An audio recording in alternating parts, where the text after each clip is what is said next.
Let me ask you something, and I don't want you to think of an answer quickly. Actually sit with it as we go through this video. What is a part of your story that you wish didn't exist? Not the part that you talk about, not the part that you've learned to explain. I'm talking about the part that you avoid, the one that makes you feel uncomfortable, the one that, if we're being honest, it still makes you question yourself. Was it a decision, a moment, or a season? A version of you that you've tried to outgrow, but deep down you're not fully sure that you've made peace with it yet. Now let me ask you something even tougher. What if that part isn't the problem? What if that part is the point? Because many live their lives trying to do one thing: protect their image. Protect the version of the story that looks clean, that looks strong, that makes us look sensible. But real life doesn't move in straight lines.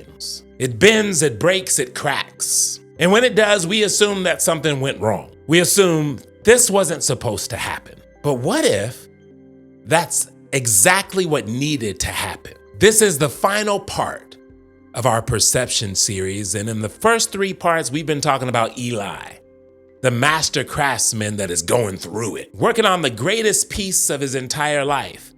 And then an unexpected crack hits. For the last time, let's go back to the workshop. So we're gonna go back to Eli because Eli is you.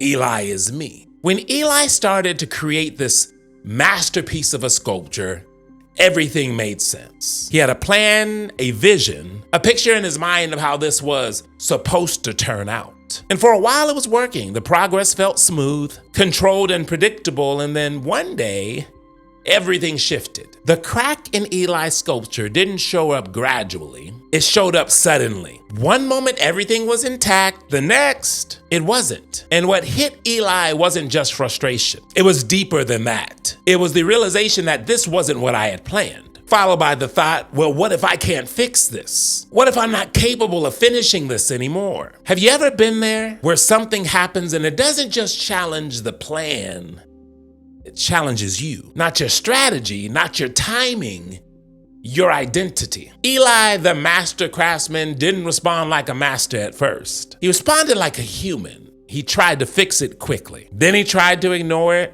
Then he tried to work around it without acknowledging it. But the crack kept showing up. And the more he worked, the more obvious it became. Until eventually he stopped, put the tools down, and just stared at it. No movement. No progress, just frustration and silence. You know the silence where you're not doing anything anymore, but your mind is still racing, replaying what happened, replaying what should have been, replaying what you wish you could undo. And in that moment, something subtle happened. Not loud, not dramatic, just a shift, a question. And the question was not, how do I fix this? The question was, what if this doesn't need to be fixed? And this is where everything changes. Because the thing you've been trying to fix might not be broken. The thing that you've been trying to remove might be the very thing that's giving it meaning. The crack might be the feature. See, most people never reach this moment. And the reason they never reach this moment is because they stay stuck in 2 cycles. They either spend their life trying to avoid cracks or spend their lives trying to hide them. But very few people ask, hey, how do I use this? That question is the difference between people who stay stuck and people who transform. This isn't just a nice idea, it's a pattern. It's a principle. So I'm gonna give you 3 ways the crack becomes the catalyst. First, it rewrites your story. Most people think that their story is defined by what happens to them, but that's not true. Your story is defined by what you do with what happens to you. You see it all the time where 2 people can go through the exact same situation and walk away with completely different lives. One says that ruined me, the other says that revealed something in me. Same event, different meaning and different outcome. So what about you?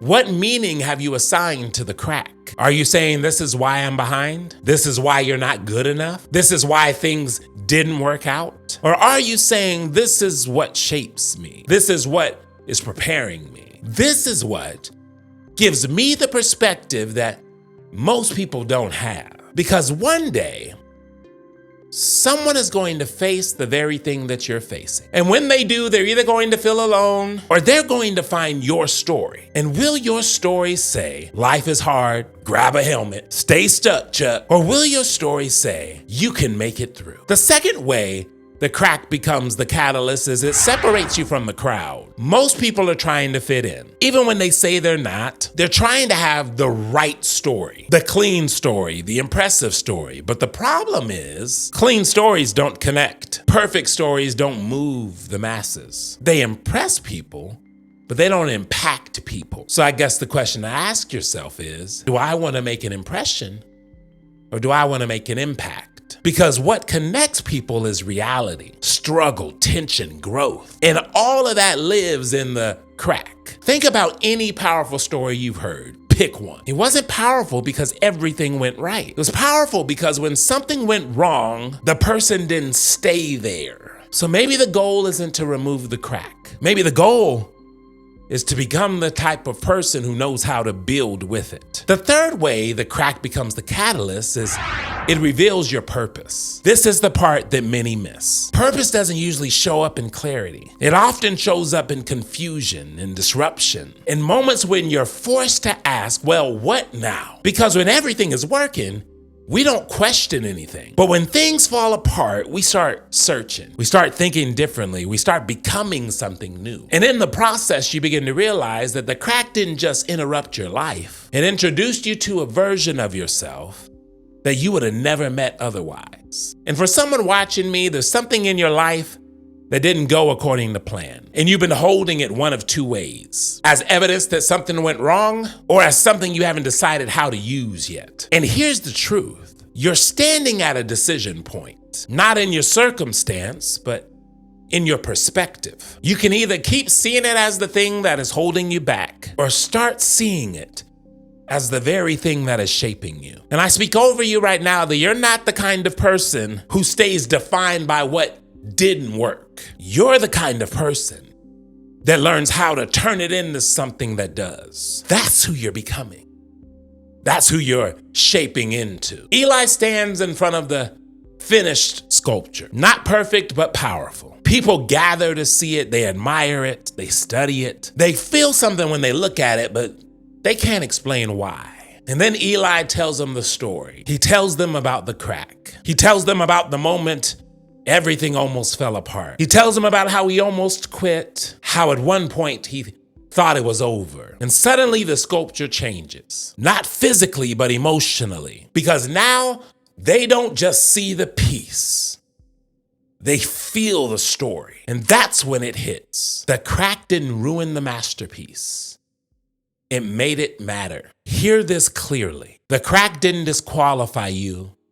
It revealed you. You weren't broken, you were being shaped. The part of your story that you've been trying to hide is the very thing that gives your life depth, its meaning, its impact, its purpose. Because in the end, it's not about creating something perfect. Perfect is overrated. It's about becoming someone who knows how to create meaning out of anything. That was part 4 in our perspective series. Thank you for hanging out with me and Eli for the last 4 lessons. If you enjoyed that video, go ahead and throw something in the comments. Don't forget to like the video. And if you're not subscribed, go ahead and subscribe to this channel if you want. Y'all know what to do. And always remember that growth is a journey. It's not a destination. I'm in it with you, and I'll see you on the next one.